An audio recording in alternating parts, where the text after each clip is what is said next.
tayo mga idol.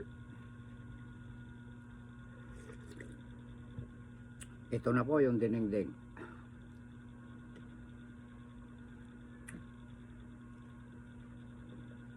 Sili.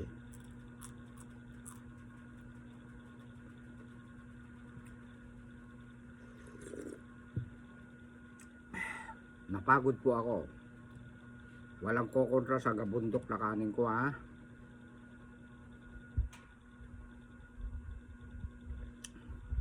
Ang palaya, lalaki oh. Ang palaya ko. Kinakain ko po pati buto niya. Sarap.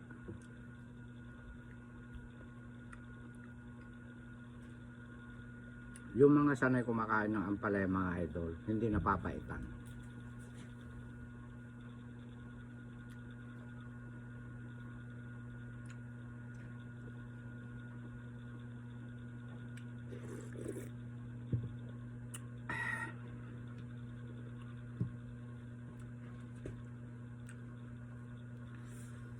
Marami ito oh.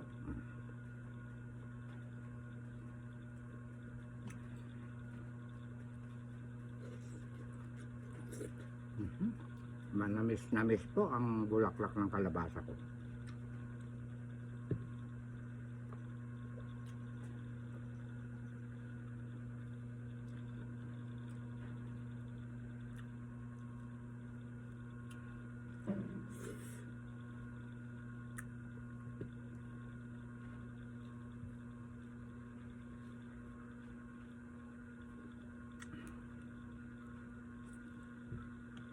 Diba?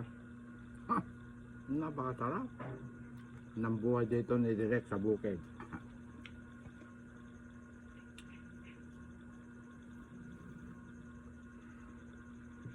Walang katukso-tukso sa mga karne.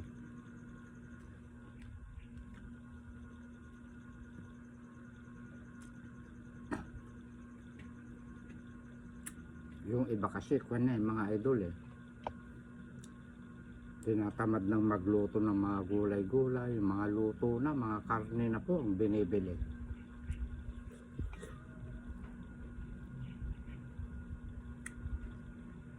Iba na ngayon ang mga kabataan kasi. Kung ano yung gusto nilang ulamin, yun ang ipabibili sa mga magulang. Ang magulang naman, pumapayag din.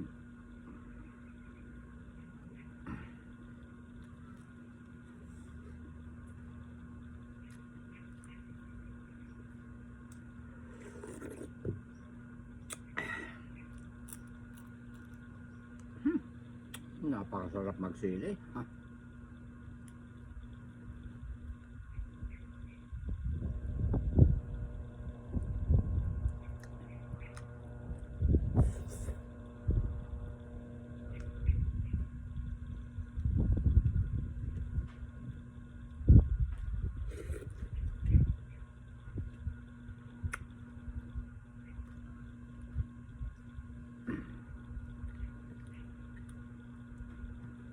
Napagod ako nagtanim ng saging at saka nagdamo ako sa mga tanim ko po na San Fernando na gabi. Binunot-bunot ko yung mga damo para hindi na tutubo.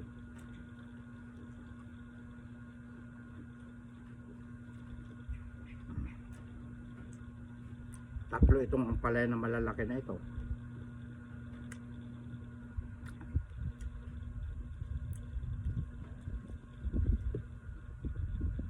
Marami pong bunga, kaya bunga naman po ang pinapaspasan kong uulamin. Noong paisa-isa pa lang po ang bunga, talbos naman ang inuulam ko po lagi. Kain tayo mga idol ko.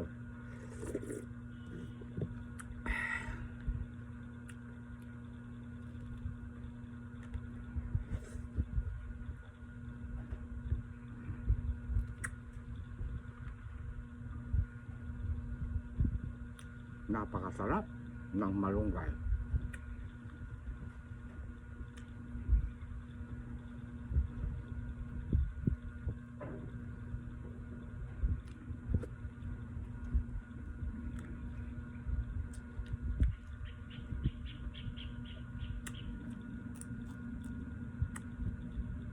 sarap magsili.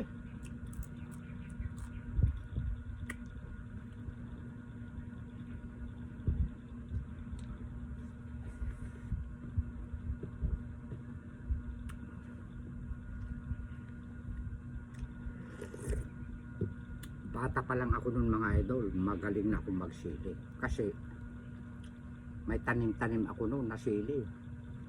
Mga labuyo. Wala pang mga Taiwan nung araw. Ang sili talaga nung araw, kung tawagin, siling palay.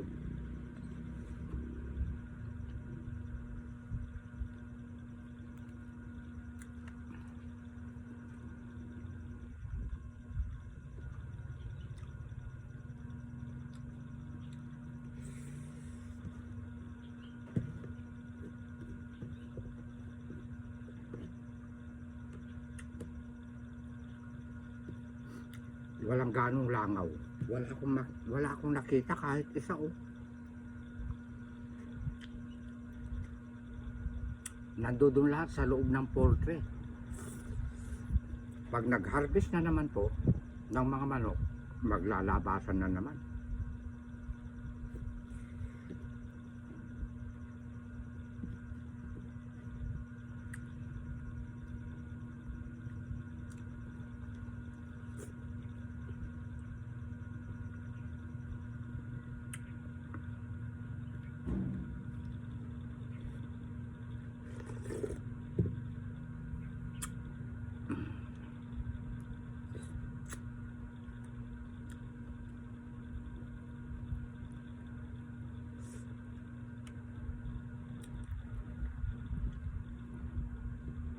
Alam niyo yung pamangkin ko si Marifer Fernandez.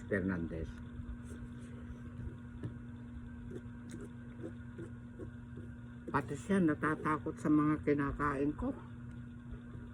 Sinasabihan ba naman ako na bawas-bawasan ko? Aba.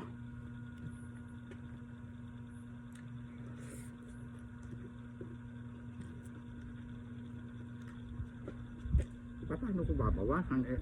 Gutom na gutom ako, malakas akong kumain. Pagpagod ako. Una sa lahat, wala naman akong sakit. Na high blood, diabetes.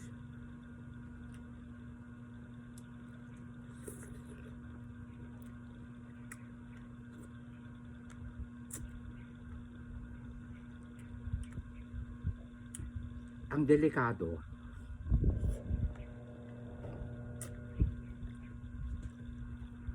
yung walang ganong tinatrabaho.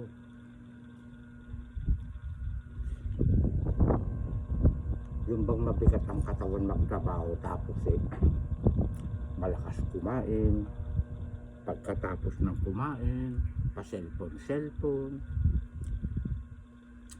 maarawan lang konti,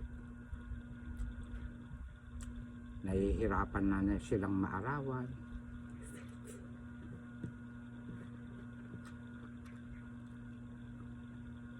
Hindi ganong pinapawisan dahil mabigat na ang katawan magtrabaho. Alam nyo, ang isang tao, kung tutuusin, hindi tayo nauubusan ng trabaho.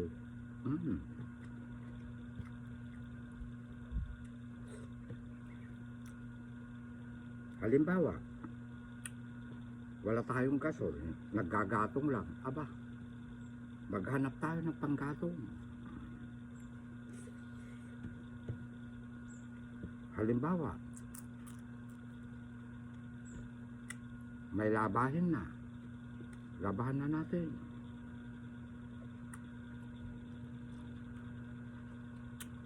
Huwag natin iasa lahat sa magulang. Halimbawa, may pagtataniman ka. Magbungkal-bungkal ka, magtanim ka.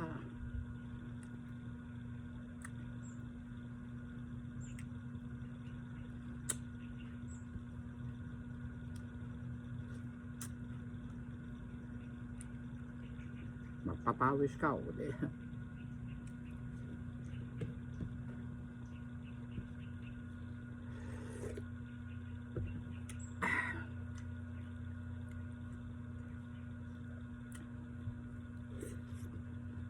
Kahit marami ng kakainin mo kanin, basta ganun, batak ka sa trabaho, napapawisan ka, walang problema yan. At bukod sa lahat, gulay ang ating kakainin.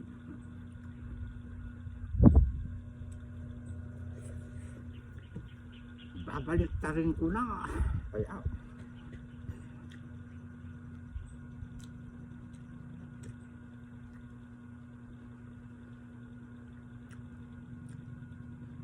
ayun o.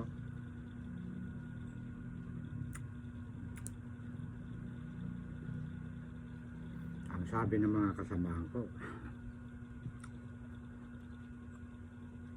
pag kumakain daw ako, naka-smile.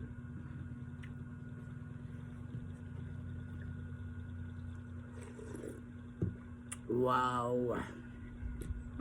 May unpalable.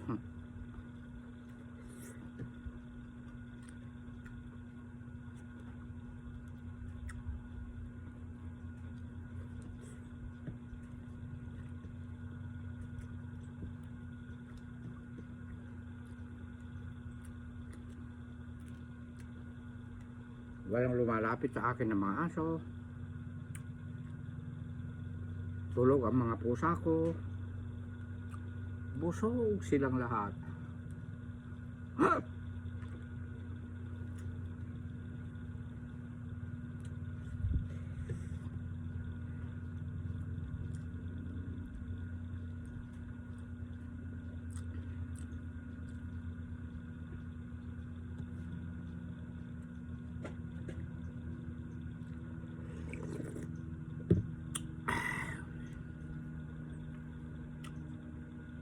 Manamis-namis.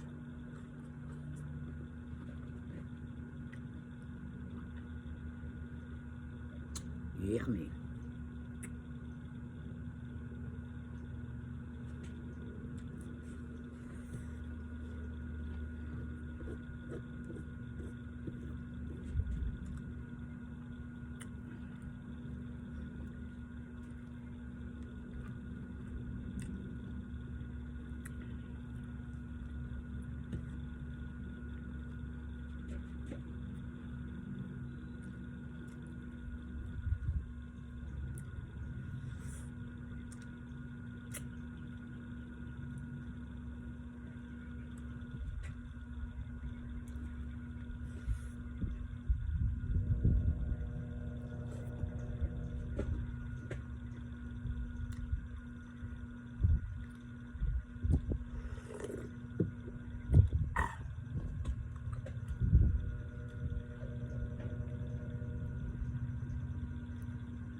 Ito sa aso ko, marami na akong naulam. Kasama sila sa pagluto ko.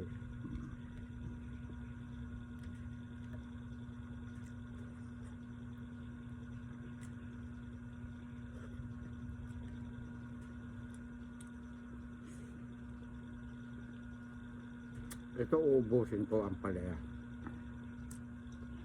Isa na lang.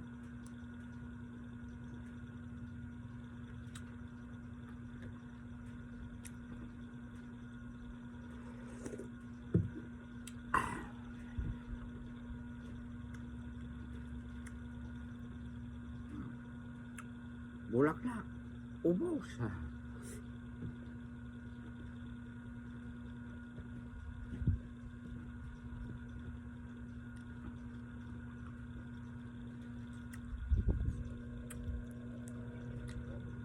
Alam niyo mga idol, isang tilapia malaki, eksakto ulam ko.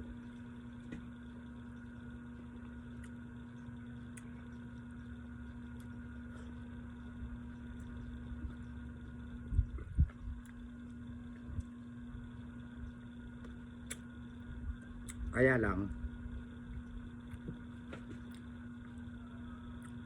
pang ulam ko yan sa aso ko. Yung ulo.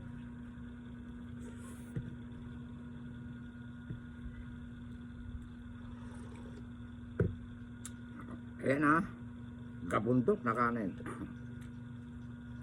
Huwag kayong mag-alala sa akin mga idol, huwag kayong matakot sa akin.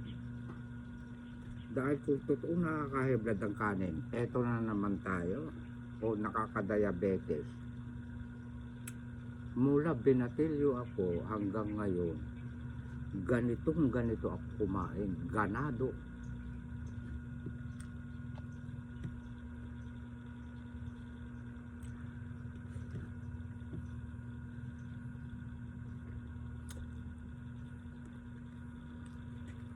Yung infection sa baga ko magaling na.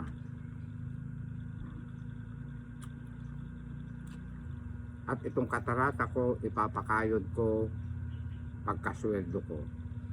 Yun naman ang aasikasuhin ko, sarili ko daw. At saka mga kagamitan ko na mga bago, kaldero, kasirola. Kaya unahin ko raw ang aking sarili bago raw tumulong. Aba, parang maganda rin minsan, ano? Yung mga payo nila.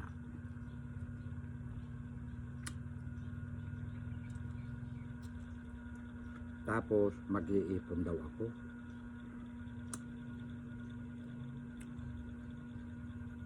Paano yun ay pagtulong ko? Sa bagay, pag malaki na ang sahod ni Direk, sa kanya ngayon ibubuelo. Kaya may point din yung mga wag may point din yung mga iba na nagpapayo. Naliligayahan kasi ako pagka tumutulong na ako kahit konti pa lang ang sweldo ni Direk. Pagkukurutan natin. Nakakagulat naman yung aso. Wala naman akong bisitang paparating eh.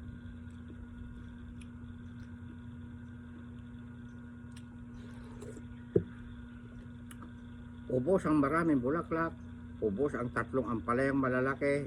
Ito, nakalahati ko sa aso ko naman ito at saka itong ulo. Ayan. Yan po nagwawakas ang mukbang ni Direk. Nagabundok na kanin. Ay, I love you all. Ikat mo na, Direk. Kaya director ako. Ako ang gumagawa ng content ko. Cut na.